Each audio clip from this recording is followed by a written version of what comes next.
तो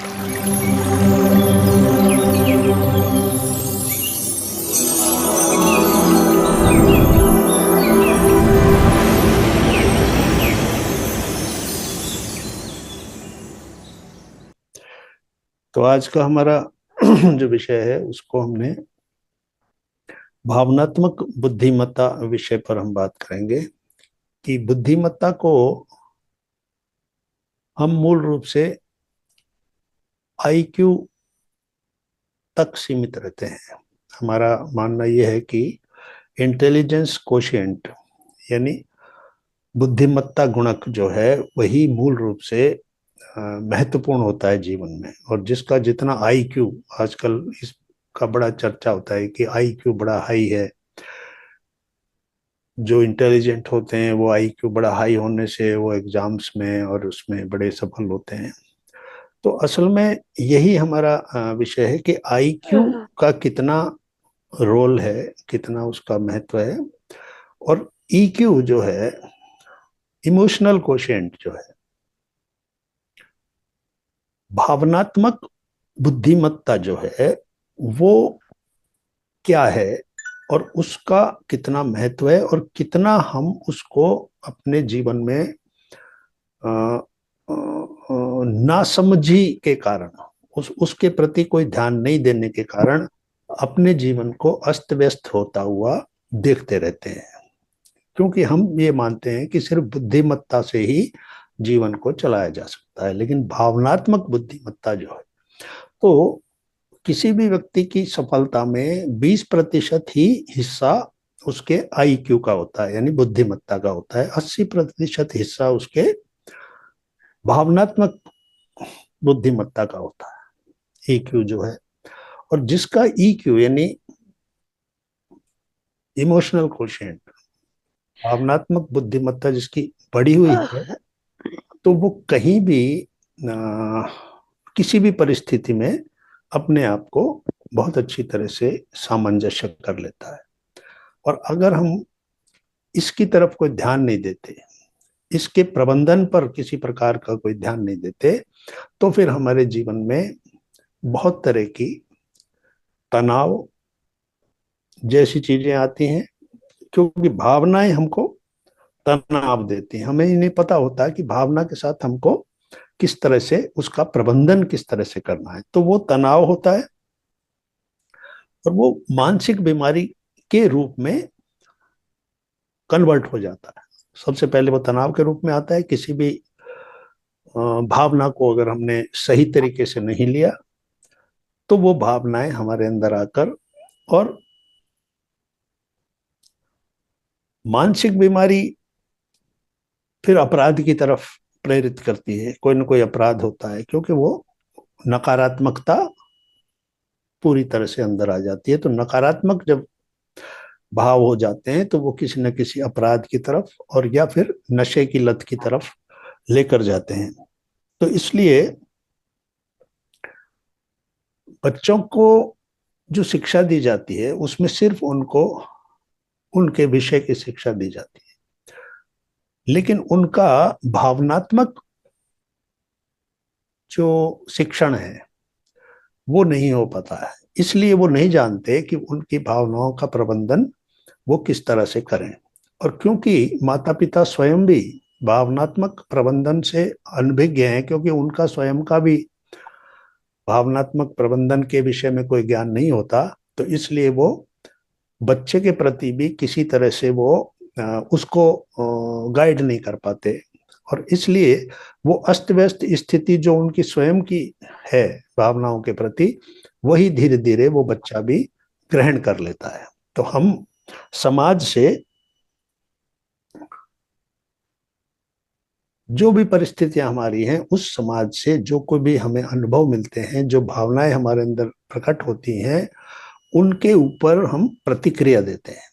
भावना कोई अच्छी या बुरी नहीं होती, सिर्फ जो प्रतिक्रिया हम देते हैं वो प्रतिक्रिया ही अच्छी या बुरी होती है।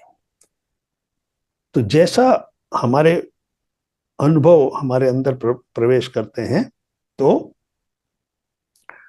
नकारात्मकता धीरे धीरे अगर हमारी प्रतिक्रिया नकारात्मक है उस भावना के प्रति, तो धीरे धीरे हमारे अंदर का वातावरण जो है वो नकारात्मक होता चला जाता है। और ये नकारात्मकता ही हमको इस तरह की स्थिति में रख देती है कि जहां हम मोटिवेट नहीं हो पाते हैं। मोटिवेशनल स्पीकर्स और इनको हम ढूंढते हैं कि कोई हमें प्रेरणा दे, लेकिन प्रेरणा को हम स्वयं ही नष्ट कर रहे हैं, क्योंकि हमने अपने आप को ये बताया ही नहीं कि हमें अपने तनाव का प्रबंधन किस तरह से करना है, और समाज के साथ, परिवार के साथ हमारे संबंध जो हैं उनकी गुणवत्ता जो है वो क्या है। उनकी गुणवत्ता इस पर निर्भर करती है कि हम अपने भावनाओं के ऊपर किस प्रकार से अपनी प्रतिक्रिया देते हैं। तो इसलिए सबसे पहले जो समझने की बात है कि हम भावनाओं पर हर वक्त प्रतिक्रिया देने की आवश्यकता नहीं है, सिर्फ उनको समझना होता है कि ये क्या भाव है। तो इसलिए शांत होकर ये समझना है कि ये प्रतिक्रिया देने लायक है भी कि नहीं है। हर वक्त तत्पर नहीं रहना चाहिए कि मैं किसी भी भाव को, जैसे आप परिवार में रहते हैं, किसी ने कुछ भी आपसे कहा, तुरंत वो एक विचार आपके अंदर प्रवेश हुआ कि उसने मुझसे ऐसा कहा। अब वो विचार एक भाव में प्रकट हो, भाव में बदल गया। अच्छे या बुरा जो भी भाव आपको लगा, अच्छा नहीं लगी वो बात, तो आप तुरंत उसके ऊपर कोई प्रतिक्रिया देते हैं। वो प्रतिक्रिया आप पहले आपके विचारों में प्रकट होती है और फिर शब्दों के माध्यम से वो बाहर आ जाती है। इससे आपके संबंधों के अंदर सीधे सीधे प्रभाव पड़ता है। तो जो नकारात्मकता संबंधों के अंदर आती है, फिर उससे वातावरण विषाक्त होता है। आपके अंदर नकारात्मकता और ज्यादा बढ़ती है, क्योंकि सामने वाला भी उसके बाद आपको जो प्रतिक्रिया देता है वो उससे भी ज्यादा बढ़कर होती है। तो इसलिए सबसे पहले तो ये देखना है कि मैं किसी भी विचार को अंदर लेता हूं, बाहर से जो भी विचार आते हैं वो अंदर आएंगे, उनके ऊपर आप कोई रोक नहीं लगा सकते। और जो भावनाएं बन रही हैं आपके अंदर उन विचारों से, उनके ऊपर भी आप किसी तरह की कोई रोक नहीं लगा सकते, क्योंकि वो स्वतः ही स्फूर्त होती हैं, स्वयं ही प्रकट होती हैं, उसमें आपका कोई कंट्रोल नहीं है। तो कैसी भावना आपके अंदर आई, व्यक्ति, वस्तु और परिस्थिति, इन तीन चीजों का प्रभाव हमारे विचारों पे पड़ता है।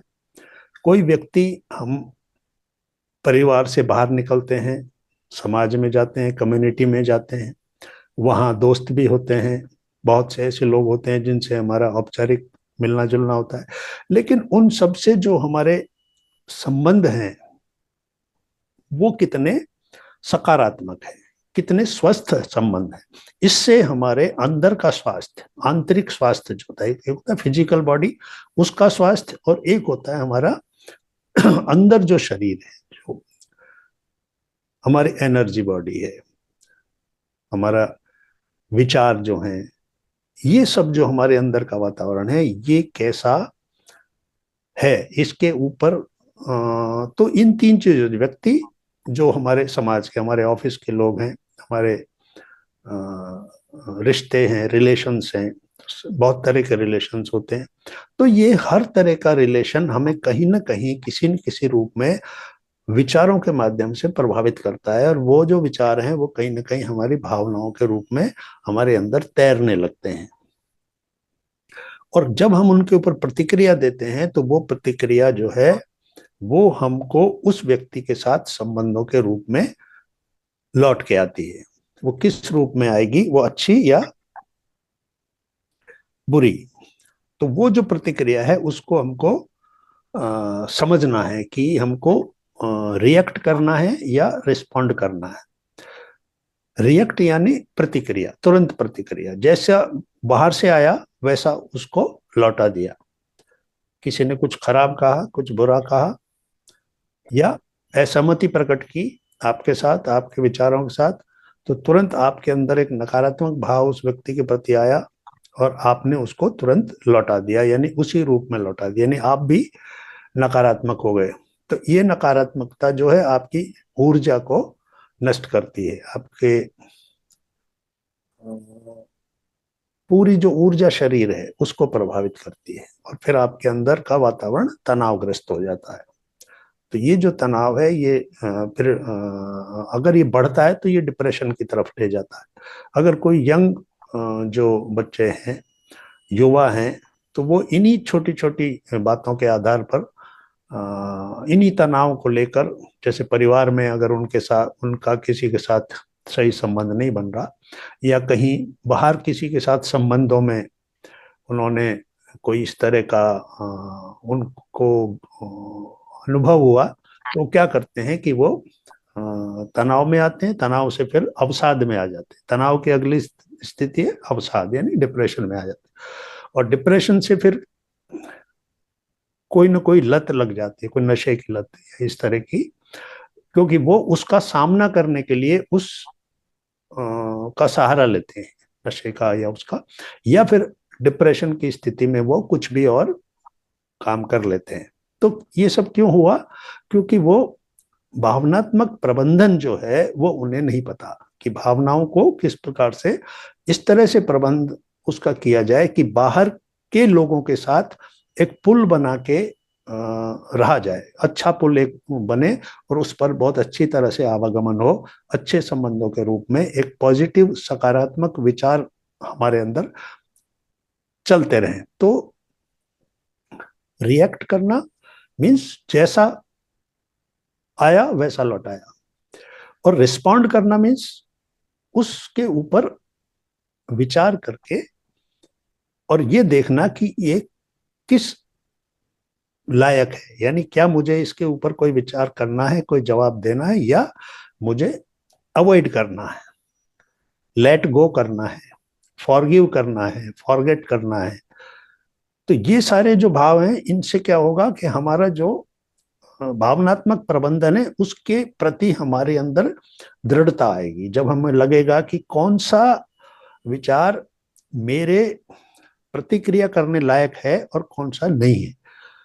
और अगर किसी ने मेरे साथ कुछ ऐसा किया भी, तो वो उसकी मानसिक स्थिति की निम्न का स्तर बताता है, वो मेरा नहीं बताता है। मेरा स्तर, अगर मैं उसकी को प्रतिक्रिया उसी की भाषा में देता हूं, तो मैं उसके स्तर पर नीचे आके, यानी मैंने क्या किया, अपने स्तर को नीचे किया उसके साथ बराबर आने के लिए। लेकिन रिस्पांस का मतलब ये होता है कि ये मेरे प्रतिक्रिया देने लायक नहीं है, तो जब आपने उसको अवॉइड कर दिया, फॉरगेट कर दिया, फॉरगिव कर दिया कि जाने दो, ये मेरे योग्य नहीं है, तो इससे आपका जो मानसिक स्वास्थ्य है वो प्रभावित नहीं होता है। और जो मानसिक स्वास्थ्य है वो हमारा दाल क्या है?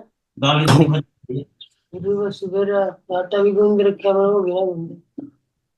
तो भगवान। हमको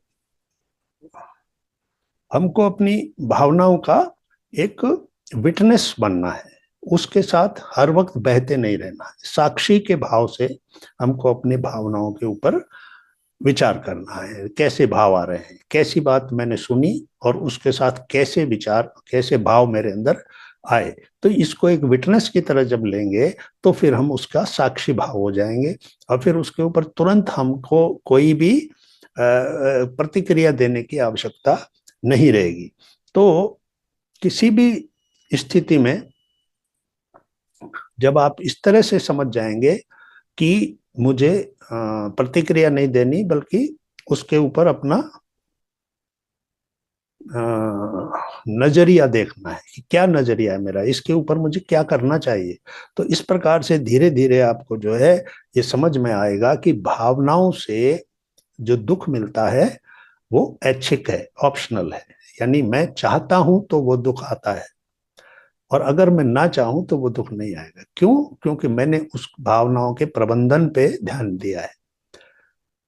अन्यथा भावनाएं जो हैं वो आपको अवसाद में ले जाती हैं, दुख में ले जाती हैं, पीड़ा पहुंचाती हैं, नकारात्मक बना देती हैं।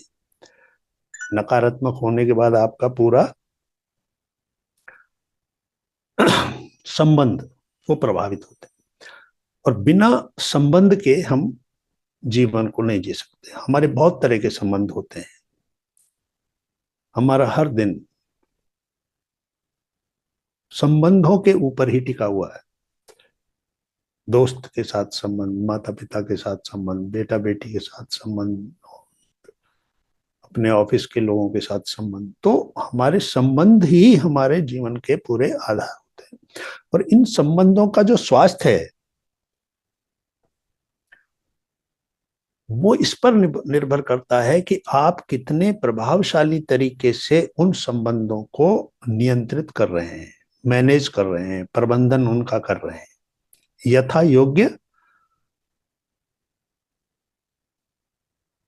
उनको स्वीकार करना, जैसा है उसको उस रूप में स्वीकार करना, जिससे हम जैसी उम्मीद करते हैं उस व्यक्ति को जैसा वो है, अगर हम उसमें डिफरेंस करेंगे कि इसको ऐसा होना चाहिए लेकिन वो वैसा नहीं है, हमारी अपेक्षा से वो नीचे के स्तर पर है, तो भी उसको स्वीकार करना। यानी हमको अपने अंदर ये प्रबंधन करना है कि मैं हर व्यक्ति के साथ, जिसके साथ मेरे संबंध हैं, उसको उसके रूप में ही स्वीकार करूंगा कि जैसा वो है, मुझे उसमें सुधार करने की कोई या अपने अंदर सुधार करने की कोई आवश्यकता नहीं है। जैसा उसका संबंध है उसको स्वीकार करना है, क्योंकि अगर उसके विचार आपको पसंद नहीं है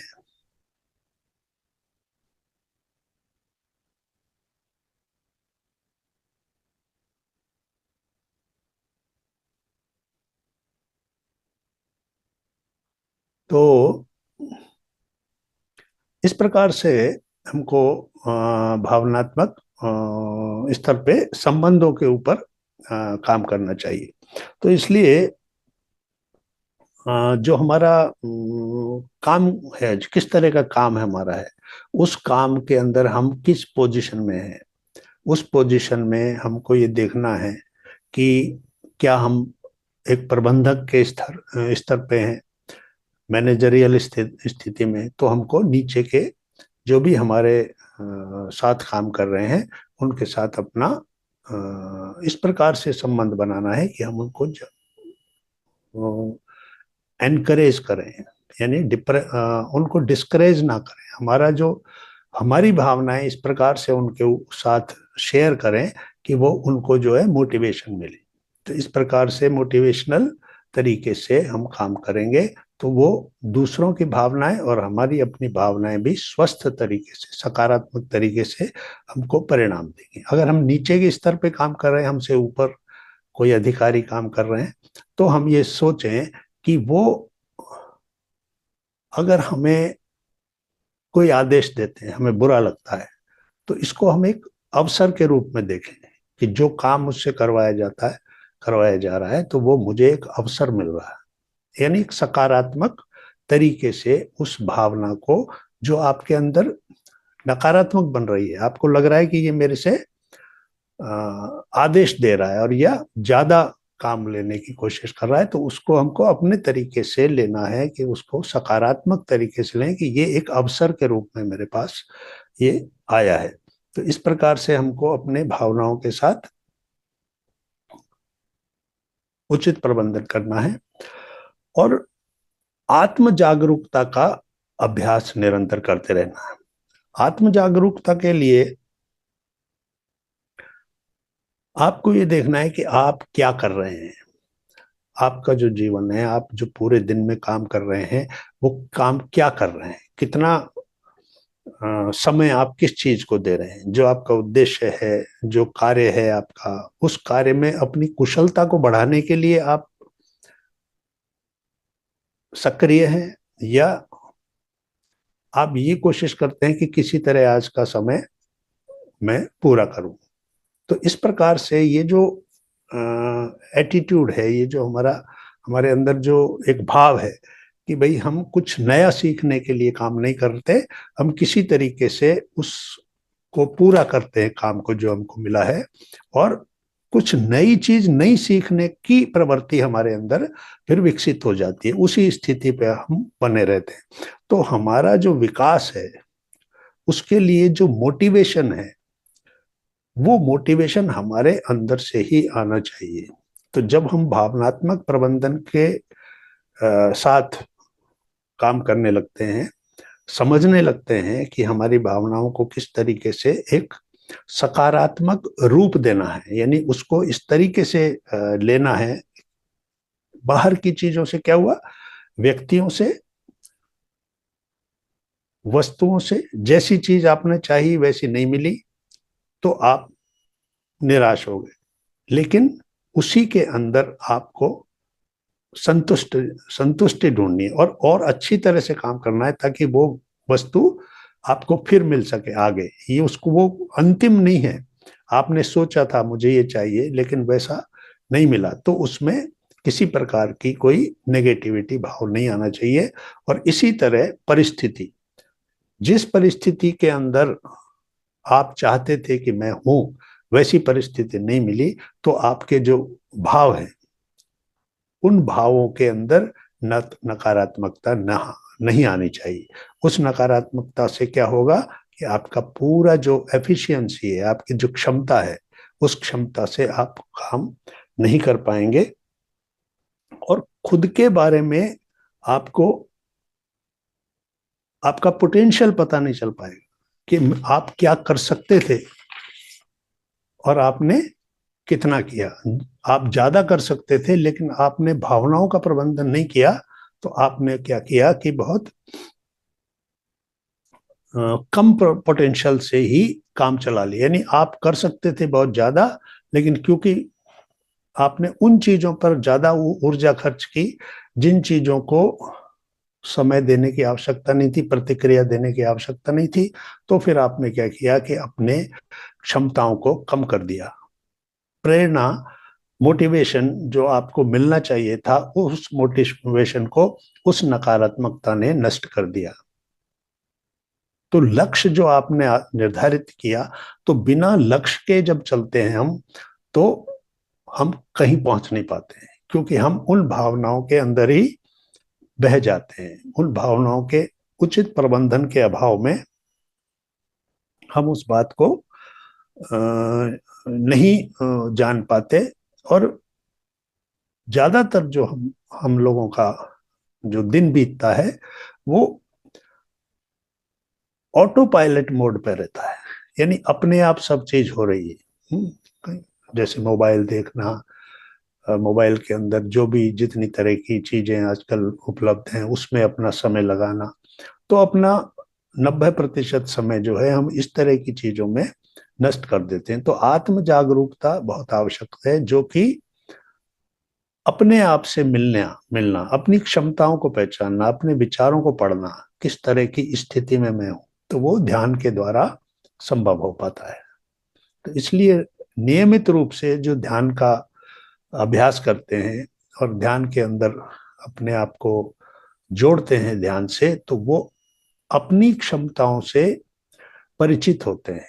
उनको अपने अंदर ये पता चलता है कि मैं क्या कर सकता हूं और मैं क्या करना चाहिए मुझे, और किस तरह से मैं कहाँ गलत हूं, मेरे संबंधों में जो गलत प्रभाव हो रहा है वो कहाँ से हो रहा है।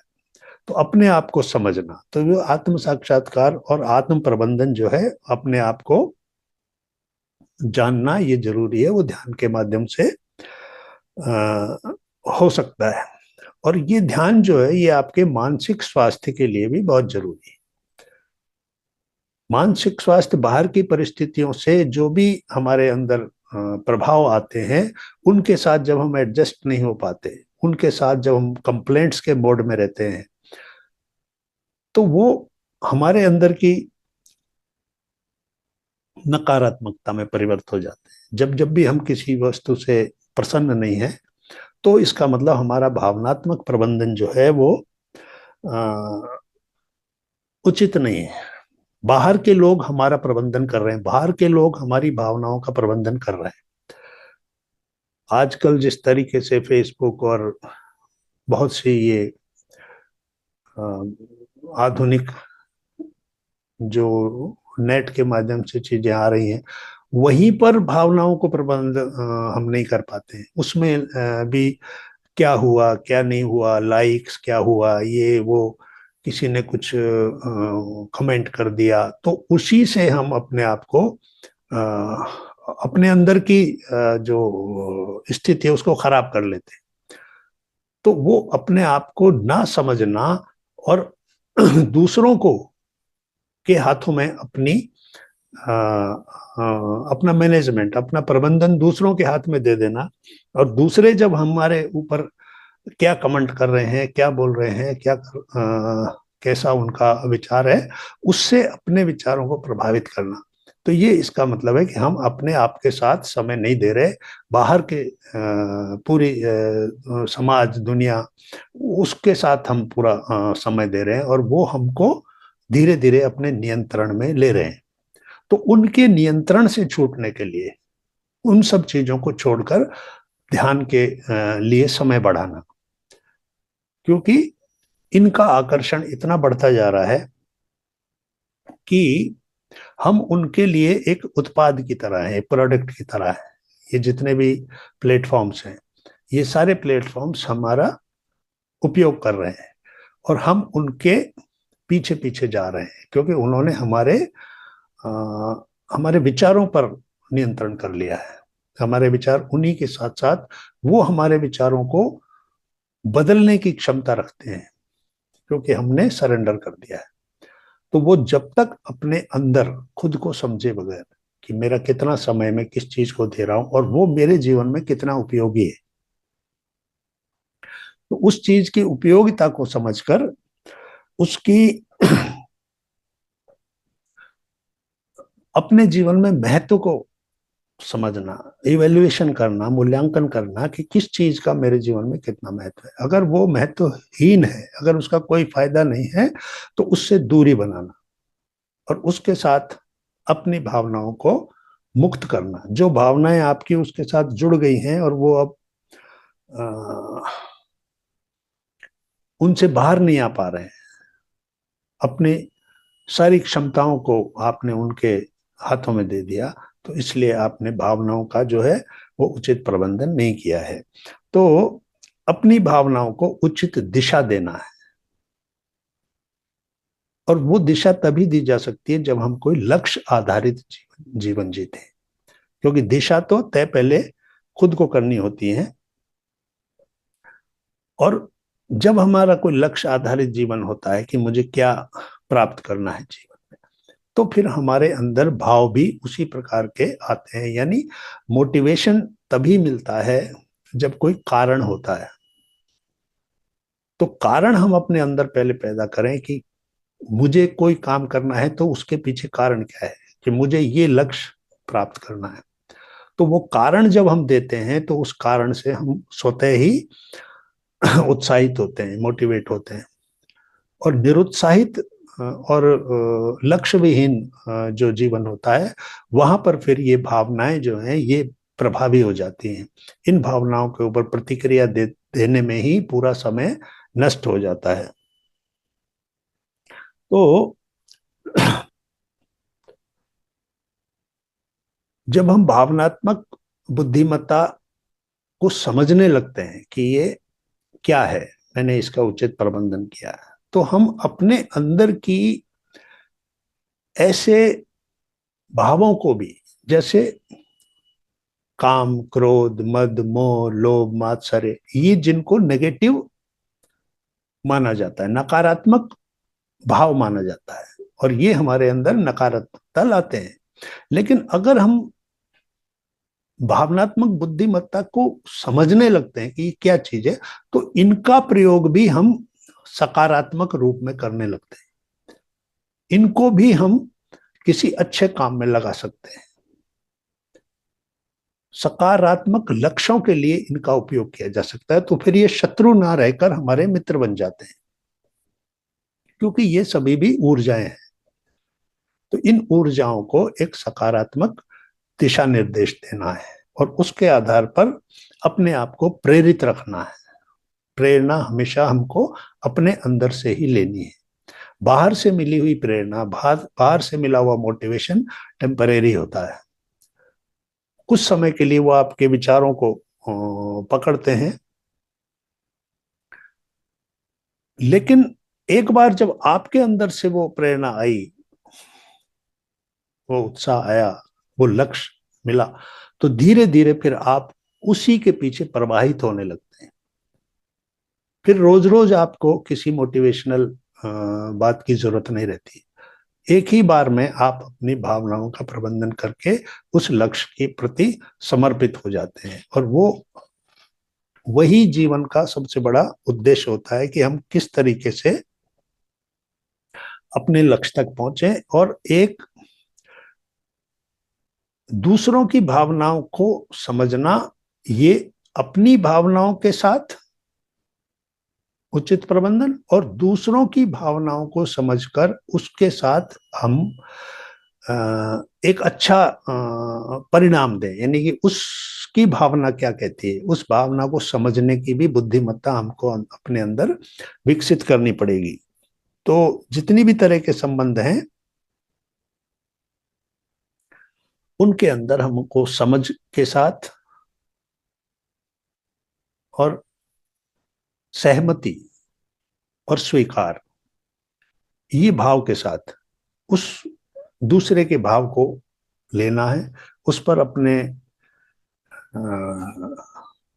रिस्पॉन्स देना है। यानी प्रतिक्रिया न देकर उसको उसी तरीके से आपको सुनना है, समझना है, उस पर अपना काम करना है। और उसके अंदर आपके लिए अगर कुछ अच्छी बात है, कोई आपको प्रेरणा मिलती है, तो स्वीकार करना है, नहीं तो उसको फॉरगिव एंड फॉरगेट के डब्बे में डाल देना है, उसको छोड़ देना है। कि जो भावना आपके लिए किसी काम की नहीं और नकारात्मक भाव आपके अंदर लाती है, आपके अंदर आपको डिमोटिवेट करती है। जैसे अक्सर आप जब कोई लक्ष्य लेके चलते हैं, किसी से चर्चा करते हैं, तो वो कहता है कि ये तो हो नहीं सकता।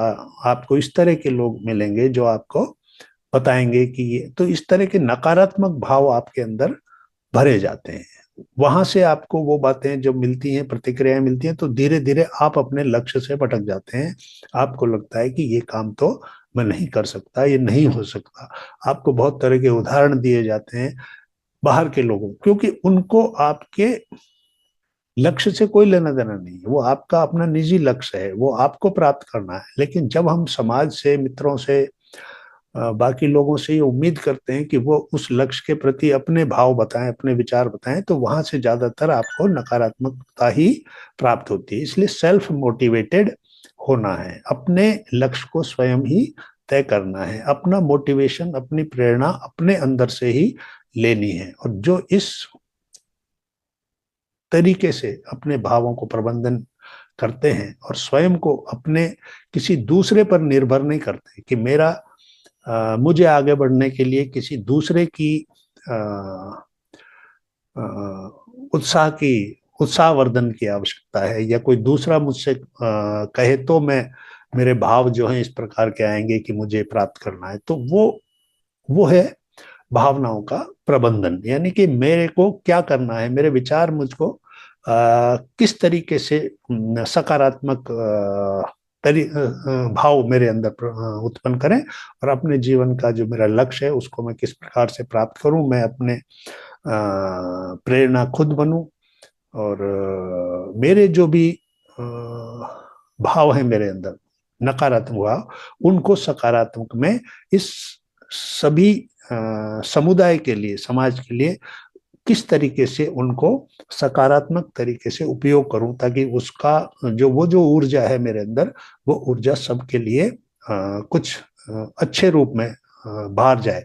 तो मेरे अंदर अगर ऊर्जा भाव प्रबंधन का वो नहीं है, टेक्निक नहीं है, तो मेरे अंदर से जो ऊर्जा बाहर जाएगी वो नकारात्मक होगी, क्योंकि मैं जानता नहीं हूं कि मुझे क्या प्रतिक्रिया देनी थी।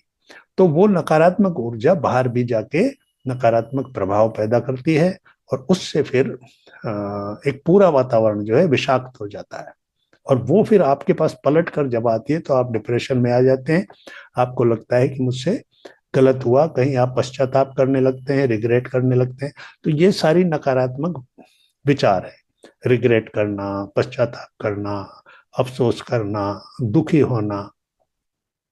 तो इन सब से अगर मुक्त होना है, इन सब से अगर बच के रहना है, और एक सीधे सीधे अपने मार्ग पर, अपने लक्ष्य पर आगे बढ़ना है।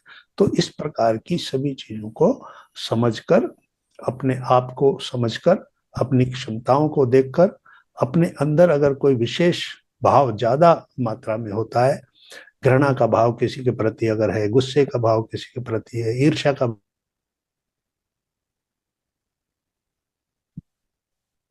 सतपाल जी म्यूट हो गए आप।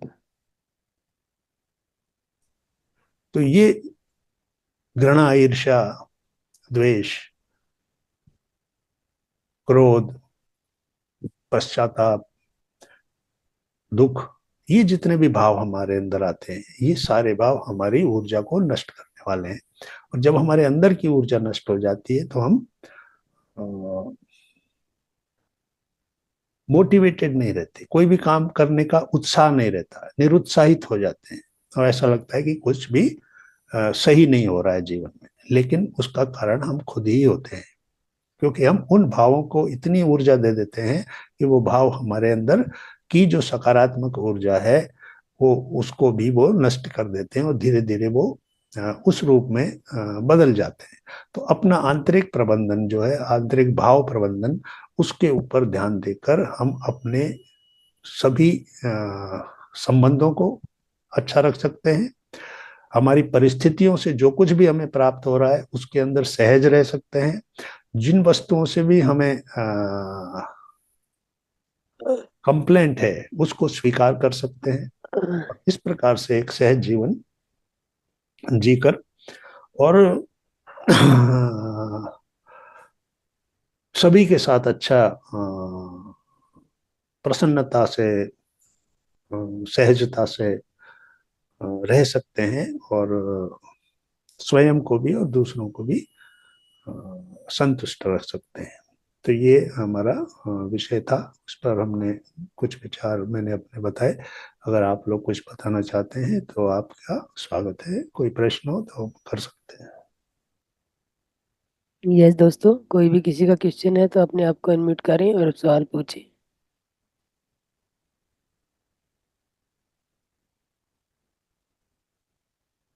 यस मास्टर, किसी का कोई भी क्वेश्चन?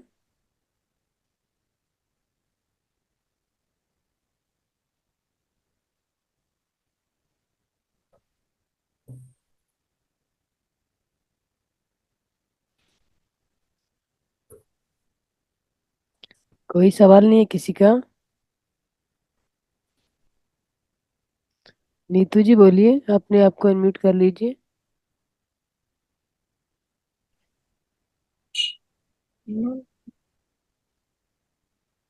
नमस्ते सर। जी नमस्ते, वेलकम। सर, जो आप बोले वो तो ठीक है, बट सर समटाइम ऐसा होता है कि जैसे नेगेटिविटी को तो अपन ग्रेजुअली कंट्रोल कर सकते हैं, बट जो पॉजिटिव इमोशंस होते लाइक कि लव अफेक्शंस, किसी के साथ अटैचमेंट, कभी कभी इतना ज्यादा हो जाता है कि फिर समझते हैं कि रॉन्ग है, इतना नहीं होना चाहिए, स्टिल उससे बाहर आना। और अगर खुद के लिए सोच के अगर आ भी जाते कि बट सामने वाले का क्या परिस्थिति होगा, वो सोच के भी वो अटैचमेंट को कम नहीं कर पाते, तो इसमें क्या सही हो सकता है, क्या गलत हो सकता है? मेरे को थोड़ा सा कंफ्यूजन है इसको लेके। देखिए, ध्यान के अंदर जितना समय आप लगाते हैं तो उससे अपने अंदर इन प्रश्नों के उत्तर मिलते हैं कि क्या ये जो दूसरे के साथ मेरा लगाव है, ये अटैचमेंट है, ये क्या है। तो उसके कारण पे जाइए, उस अटैचमेंट के बेस पे जाइए, जड़ पे जाइए कि इस अटैचमेंट के पीछे क्या कोई मेरा अपना क्या कौन सा मेरा भाव है जो मुझे इस अटैचमेंट के साथ जोड़ रहा है। तो मुझे उस भाव के ऊपर काम करना चाहिए, क्योंकि हम यहाँ पर क्या सीख रहे हैं, इमोशनल मैनेजमेंट। तो इमोशनल मैनेजमेंट को अगर हमको समझना है तो हम उस पर्टिकुलर इमोशन के ऊपर काम करें, उसको समझें कि भाई ये इमोशन क्यों मेरे अंदर आ रहा है, इसके पीछे का बैकग्राउंड क्या है, किस लिए ये सब मेरे साथ हो रहा है। तो उस इमोशन को फिर उसके ऊपर उचित या अनुचित का कोई वो प्रतिक्रिया नहीं देनी है, सिर्फ उसके ऊपर इतना ही काम करना है कि क्या ये मुझे दुख दे रहा है। अगर वो अटैचमेंट या वो अगर आपके लिए कोई प्रेरणा देता है, कोई अच्छा काम करने के लिए आपको प्रेरित करता है, तो उसमें कोई बुराई नहीं है। क्योंकि हम कहीं ना कहीं तो कोई ना कोई प्रेरणा कहीं से लेते हैं। कभी किसी प्रेम के संबंध से प्रेरणा मिलती है, कभी कभी ईर्ष्या में भी प्रेरणा छुपी होती है कि उसने इतना किया, इतने नंबर प्राप्त किए तो मुझे उससे ज्यादा लेना है। तो इसलिए हमको जो ये बात थी कि काम, क्रोध, मद, लोभ, मोह, मात्सर्य, इनको पॉजिटिव में कन्वर्ट करना है, इनको नेगेटिव में नहीं करना है। किसी के साथ अगर ईर्ष्या हो रही है इसलिए कि उसके पास ये, तो मैं भी काम करके ये उससे ज्यादा आगे बढ़ूं, वो प्राप्त करूं। तो ये हो गया कि हमने उसको पॉजिटिव यूज में ले लिया भावनाओं को। तो ये इस तरीके से हमको काम करना है। समटाइम्स सर बह जाते हैं अपन इमोशंस में, लाइक किसी फ्रेंड भी हो, फैमिली हो, किसी के जैसे मुंह आ जाता, राइट? तो बहुत हम्म। परेशानी होती है, राइट, उससे हाँ निकल हाँ के आना। हाँ, तो ये होता है मोह। ये मतलब देखिए क्या समझते नाम है, सब कुछ, स्टिल अपन ये को कुछ परेशानी हो जाती है। इसके नीतू लिए जी जो आप कह रहे हैं ना, मोह तो दुख देने के लिए ही आता है। डेफिनेटली। बट उससे मतलब समझते हैं कि नहीं ये सही नहीं है, बट स्टिल उससे निकल के आना, उस इमोशंस को तोड़ के बाहर आना बहुत मुश्किल हो जाता है समटाइम। नहीं, मोह को सकारात्मक बनाइए ना, उसके उससे उससे प्रेरणा लेनी चाहिए ना कि ये देखिए वो कहते हैं ना, अगर मान लो जैसे लव अफेक्शन वाली जहाँ पे स्टोरी आती है, तो अगर आप पे लव, आप की तरफ से लव हो रहा है, सपोज किया कि मैंने किसी से प्यार किया, तो ये उम्मीद करके जो भी कोई करेगा कि वो भी प्यार करे, या दूसरा जो भी आदमी हमारे अपोजिट में है उससे, जिससे हमने प्यार किया है, वो करे, तो ये प्यार करने वाले की मूर्खता है, निरर्थकता है उसकी। क्योंकि ये सोचने से, मतलब प्यार करने से पहले सोचना, पूछ लेना चाहिए था कि अभी तुम भी प्यार करेगा या नहीं करेगा।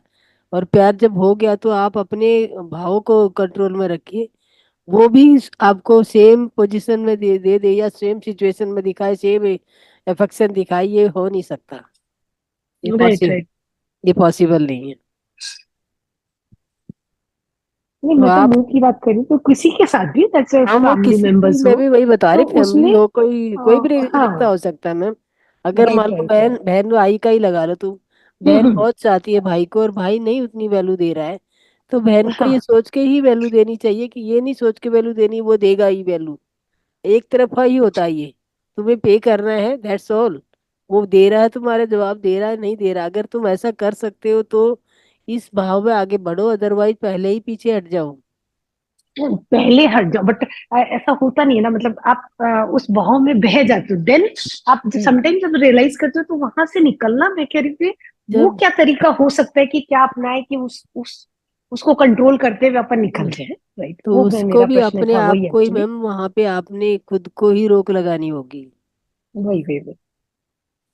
अपने भाव को ही कंट्रोल में रखना होगा वहां पे। राइट। जो अभी आज प्रबंधन सिखाया गया है, भावनात्मक प्रबंधन जो है, वही यही है, वो यही कह रहे हैं कि अपने भावों को, अपनी भावनाओं को अब प्रबंधन हाँ, में रखिए। चैनलाइज करो, हाँ, चैनलाइज करने की बात करें सर। या हाँ उन्हीं वो को मैं अपने समझी। संभाल के रखिए, उन्हें हाँ ठीक तरह से यूज वो कीजिए। वो सर जैसा बोले वो समझा, बट समटाइम बहुत डिफिकल्ट होता है, मैं ये इस प्रश्न में बोलना चाह रही थी। नहीं, ठीक है, उसके ऊपर काम थैंक करने से, यू। उसके ऊपर अभ्यास से होता है। ध्यान भी राइट सर। कीजिए, उस पर चिंतन कीजिए, मनन कीजिए, विचार कीजिए। कुल मिला के प्रबंधन शब्द जब हम यूज करते हैं, मैनेजमेंट शब्द यूज करते हैं, तो इमोशनल मैनेजमेंट, तो मैनेजमेंट। इमोशनल मैनेजमेंट हमारा विषय है। तो जब वो मैनेजमेंट कैसे होगा, टेक्निक से होगा ना। क्योंकि जब भी कोई मैनेजमेंट पढ़ाया जाता है तो उसमें ये बताया जाता है कि कोई लक्ष्य प्राप्त करने के लिए रास्ते क्या क्या है, वही मैनेजमेंट है। राइट। तो इसलिए इमोशनल मैनेजमेंट का मतलब कि वो जो चैनल्स, क्या क्या चैनल्स हैं जो कि हमको उसको मैनेज करने के लिए मिलते हैं, तो वो सब आपको करने, उस पर विचार करना है। यस मास्टर, किसी और का कोई भी सवाल?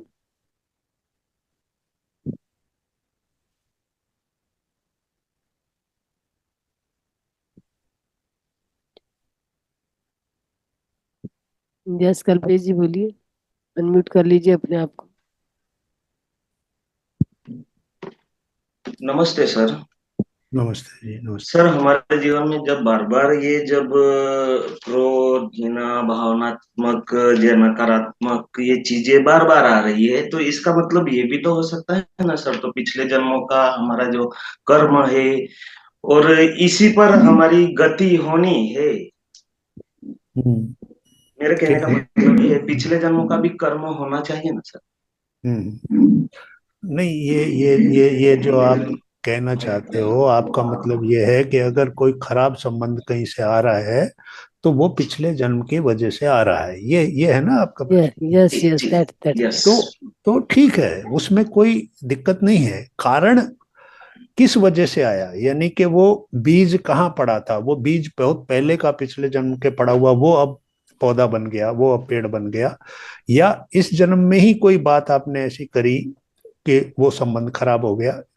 बात वो नहीं है कि उसका कॉज क्या है, बात यह कि अब हम उसको किस रूप में लें और उसका प्रभाव हमारे जीवन पे क्या पड़ रहा है। भले ही वो कहीं से भी आया हो, हमारे पिछले जन्म से भी आया हो सकता है, लेकिन हम यहाँ सीख रहे हैं मैनेजमेंट, इमोशनल मैनेजमेंट के लिए।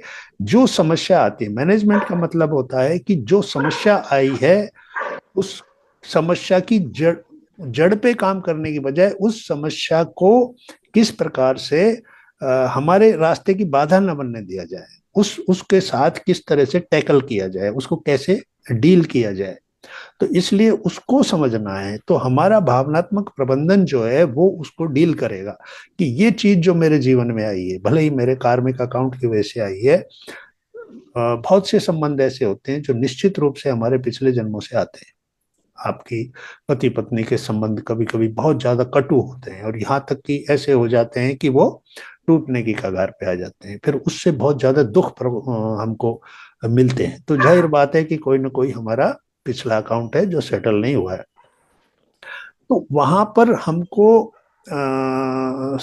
यही समझना है कि ये जो भाव मेरे अंदर दुख प्रकट कर रहा है, तो उसका कारण क्या है कि मैंने उस भाव को प्रतिक्रिया दे रहा हूं, मैं उस भाव की प्रतिक्रिया दे रहा हूं, उसको स्वीकार नहीं कर रहा हूं। अगर अगर किसी के साथ अगर हमारे संबंध खराब हो रहे हैं, नहीं एडजस्ट हो रहा, और हम इतनी भी समझ हमको है कि ये पिछले जन्म के हमारे कोई कार्मिक अकाउंट हो सकते हैं, तो इसलिए हम उसको प्रतिक्रिया ना देकर स्वीकार करने के भाव में रहेंगे कि ऐसा है, ये व्यक्ति ऐसा है, इसको मुझे इसी रूप में स्वीकार करना है। अगर मैं स्वीकार कर सकता हूं तो ही मेरे लिए, मेरा संपूर्ण विकास के लिए ये आवश्यक है। वरना वो अकेला एक ही संबंध मेरे पूरे जीवन को खत्म कर देगा, नष्ट कर देगा। मेरी इतनी नकारात्मकता मेरे अंदर भर जाएगी कि मेरे जीवन में और 10 चीजें अच्छी हैं, पर मैं उन 10 चीजों की तरफ ध्यान नहीं दे पाऊंगा। वो एक ही चीज मेरे पूरे जीवन को कंट्रोल कर लेगी। तो वो नियंत्रण जो हमारा, हम उसके हाथ में दे रहे हैं, उस समस्या के हाथ में दे रहे हैं, उस इमोशन के हाथ में दे रहे हैं, उससे बाहर निकलना है। यानी उद्देश्य क्या है, ये जो हम भावनात्मक बुद्धिमत्ता की बात कर रहे हैं, इसके पीछे हमारा उद्देश्य क्या है? उद्देश्य ये है कि अगर हमने ये जीवन किया है, ये जीवन हमको मिला है, इसका एक बहुत बड़ा लक्ष्य है, इसका एक बहुत बड़ा कारण है। जीवन को यूं ही नहीं मिल जाता है, जीवन एक बहुत अमूल्य घटना है, एक ऐसी घटना है जो हमारे आत्मा के साथ घटी है। उस आत्मा ने ये शरीर धारण किया है, ये जो शरीर धारण किया है इसके पीछे कुछ बहुत सारे काम थे जो कि पिछले समय से चले आ रहे हैं। उनको पूरा करने के लिए ये हमको एक समय मिला है, एक अपॉर्चुनिटी मिली है।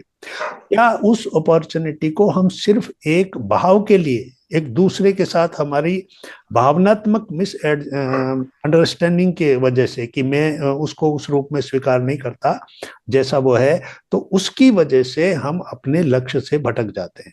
इसलिए अपना लक्ष्य तय करना और रास्ते में आने वाली ये जो भावनात्मक बाधाएं हैं, इन भावनात्मक बाधाओं से अपने आप को, जैसे कोई कांटा रास्ते में पड़ा हो तो हम पैर ऊपर करके चले जाते हैं ना, कि उसके ऊपर पैर तो नहीं रखते, कोशिश करते हैं।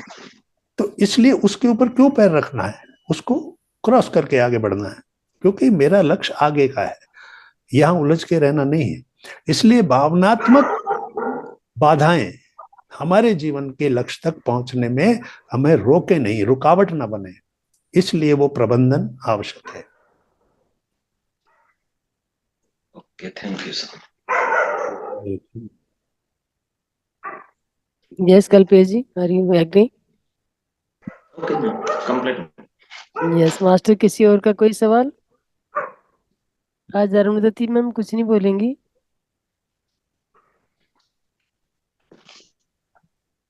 Ma'am are you okay? Arundhati ma'am, Arun अपने आप को अनम्यूट कीजिए।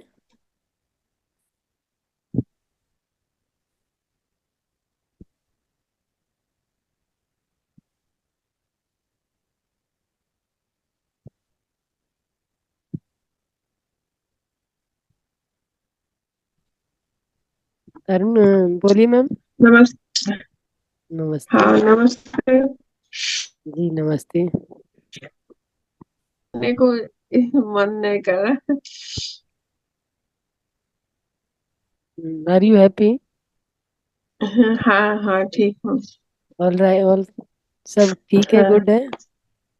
हाँ ठीक है अभी ठीक है। चलो। आज का सब्जेक्ट आपके ऊपर ही था, ज्यादा भाव में नहीं बहना चाहिए कुछ भी, किसी उसमें भी।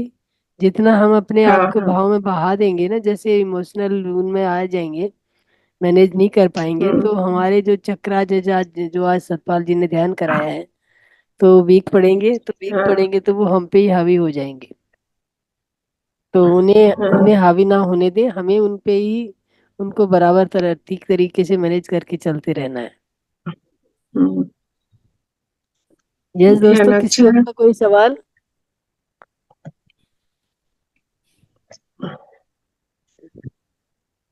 अगर नहीं है तो फिर आज हम अपनी वाणी को यहीं विराम देना चाहेंगे। हम्म, जी ठीक है, थैंक यू सभी का, बहुत बहुत धन्यवाद। आपने सभी ने बहुत अच्छी तरह ये चर्चा में भाग लिया। Thank you. Good hmm, night, शुभ रात्रि।